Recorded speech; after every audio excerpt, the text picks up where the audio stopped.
Avec le portrait de vous, Dave, en fin d'émission, puisque je vous l'ai dit, on a pour habitude de débriefer ces minutes passées ensemble en fin d'émission avec un portrait de vous. Joseph Agostini, bonjour. Bonjour. Vous êtes à ma gauche en train d'essayer de reprendre le micro. Vous avez bien évidemment noté, pris des petites notes pendant toute cette émission. Alors, qu'avez-vous retenu ? Ah, mon Dieu. C'est un grand cadeau d'écouter Dave, parce que je vous écoute depuis le début et je me dis que j'ai pour vous une grande tendresse. Une grande tendresse, et je me demandais pourquoi, au fond. Et j'ai trouvé, vous êtes vrai, Dave. Et ce n'est pas donné à tout le monde, il me semble. Il y a à la fois de la gourmandise, de la poésie, de la drôlerie, de la chanson populaire, et une mélancolie qui vous donne cette allure de Pierrot solaire de la variété française. Vous êtes déiste, et cela ne m'étonne pas non plus.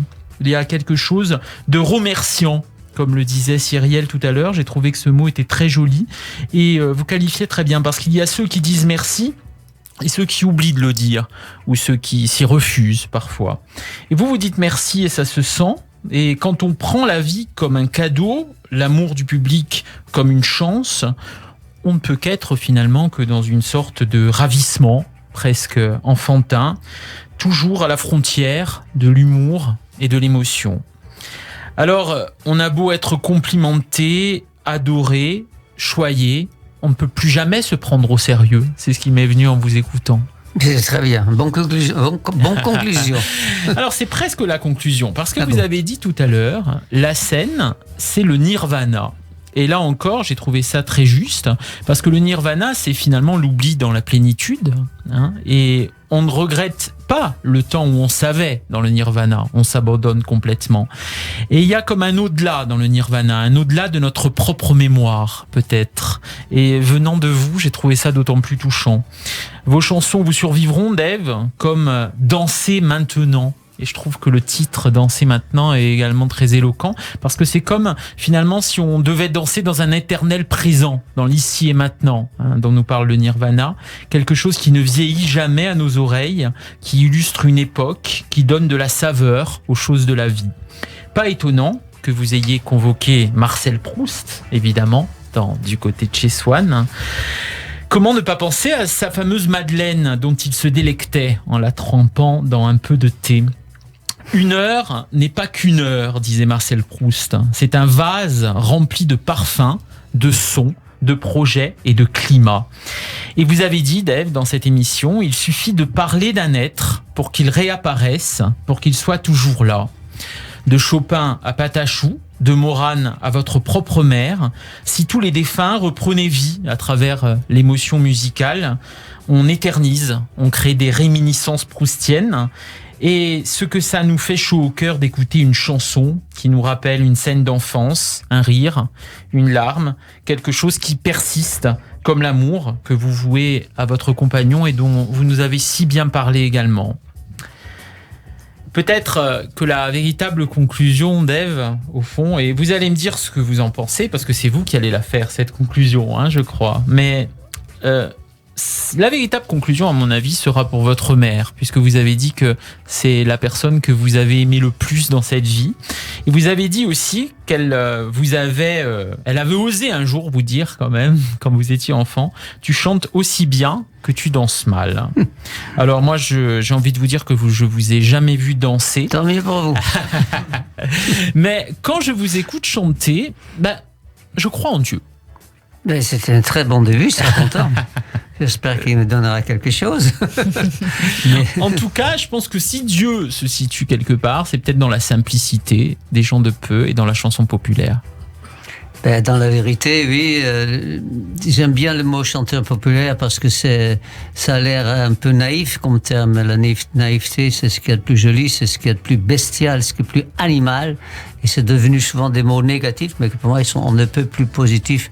Et j'aimerais bien que les êtres humains soient plus bestials, plus animaux que humains. Parce que les humains, c'est pas toujours ce qu'on préfère. Vous voyez, et que les êtres humains chantent davantage, alors peut-être ? Oui, à l'avenir. Ils peuvent chanter, ils peuvent pleurer, mais c'est très très difficile de continuer à nous aimer nous-mêmes parce qu'on fait tellement de bêtises et tellement de conneries. Ouais. Et pourtant, il paraît que Dieu, s'il existe, il nous a fait à son image. Oui. Et votre mère, elle croyait en Dieu ? Du tout. Du tout. Donc c'est une croyance nouvelle. Non, parce que son père était un socialiste du première heure, donc elle avait pris un peu son parti.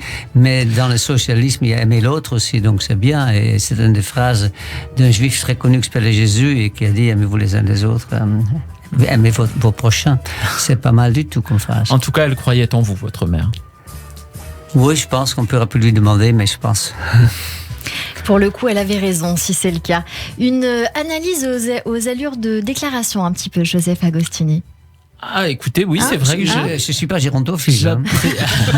J'apprécie énormément Dave, effectivement, et je l'apprécie d'autant plus qu'il vient de dire qu'il n'est pas gérontophile. Mais vous êtes tranquille. Et effectivement.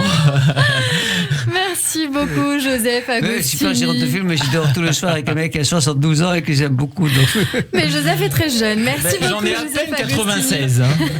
Changeons de sujet. Merci, Joseph Agostini, notre psychanalyste du mercredi, auteur de Je dépense, donc je suis aux éditions Le Duc, qui sortira le 13 juin. Cette émission est complètement folle. Votre livre qui dit tout d'ailleurs pour mieux vivre le rapport à l'argent. Absolument. L'argent, c'est vrai. Oui. Parlons du rapport à l'argent. On parlera très prochainement de ce rapport à l'argent. On fera une émission bien sûr avec vous. Merci beaucoup, Joseph Agostini. On dit à très vite, à la semaine prochaine sur Radio J. Et puis, c'est la fin de cette émission, Dave. Déjà. C'est passé vite. Avec vous, en tout cas, c'est passé très vite. Merci mille fois pour cet échange, d'avoir été mon invité pour nous parler de vous, de votre album Dave et Patrick Loiseau, 50 ans de chansons noces d'or. Un tout petit mot de la fin. Écoutez, je pense que je ne risquerai pas trop d'oublier tout ce qu'on s'est dit et tout ce que j'ai vu, tout ce que j'ai entendu. Et c'est rare parce que j'ai fait beaucoup d'émissions, évidemment. C'est assez à part ici. Peut-être c'est à cause de Cyril Sarah Cohen, va savoir. Ou grâce.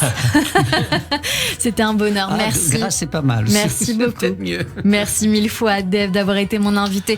Merci encore à Rénal d'avoir été notre coup de cœur du jour sur Radio J. Mes chroniqueurs talentueux, Christophe Barbier, Jérôme Goulon, Nina Azoulay, Joseph Agostini, qui font aussi que cette émission ne serait pas ce qu'elle est sans eux.